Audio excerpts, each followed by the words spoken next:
haven't been able to do in quite some time, and that's play the Great Debate card. Throwing that down here, the Great Debate card. What I want to debate with you here, before we close out, I want to ask you who the MVP of Loki Season 2 is. For the MVP on my end, man, that's easy. That's hands down Sylvie! MVP, baby! Let's go! Greatest character in the entire series. She's intelligent. She wants to work at McDonald's. She's powerful.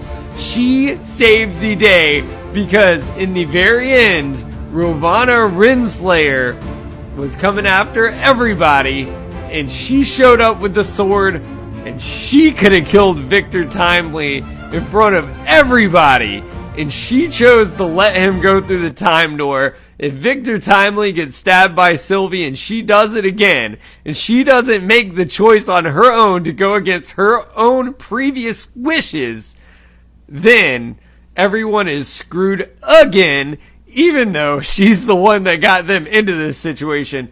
Doesn't matter. She's her own MVP because she created the game. She created the chessboard. It goes to Sylvie, most valuable player, most valuable character, most valuable variant, most valuable in the entire multiverse series goes to Sylvie. What are your thoughts, Jay Nelly? I will say Sylvie's a very important character, but she's not the MVP, man. What could have happened here? To answer the question, it's not close. The MVP is Loki. And the reason why is because when he learned how to control his time slipping, everything changed. So he could realistically go back to that time. If you, in your mind, if Sylvie chose to kill Victor Timely, he could have kept time slipping back to that time and stopped her from killing him. And he could have done it, whatever he needed to do. He nonstop went back so many times and tried to find so many different ways to make sure they all survived and that it all worked out.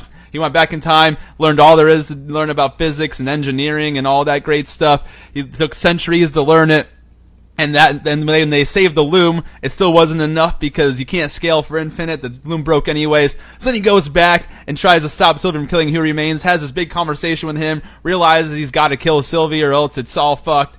Then he goes to talk to Sylvie. Sylvie does give him a little bit of her mindset on how she believes that they should have their own option to fight and die on their own, and that they need a chance to do so. So what's he do? He changes the entire equation. He over there, Tom goes back, ends up going through the doors, breaking the loom, and grabbing all of the branches. Without him, none of these branches survive. It's all dead except the sacred timeline anyways, and all these people and all their lives are just gone without Loki. And he sits there, he makes the ultimate sacrifice. His story comes full circle. He now is sitting on the throne. He is the king, not in the way that he thought, but in the way that matters. They all have a chance to survive and fight and find variants and take them out because Loki made the ultimate sacrifice, grabbing those branches, using his magic to keep them alive. They're all there because Loki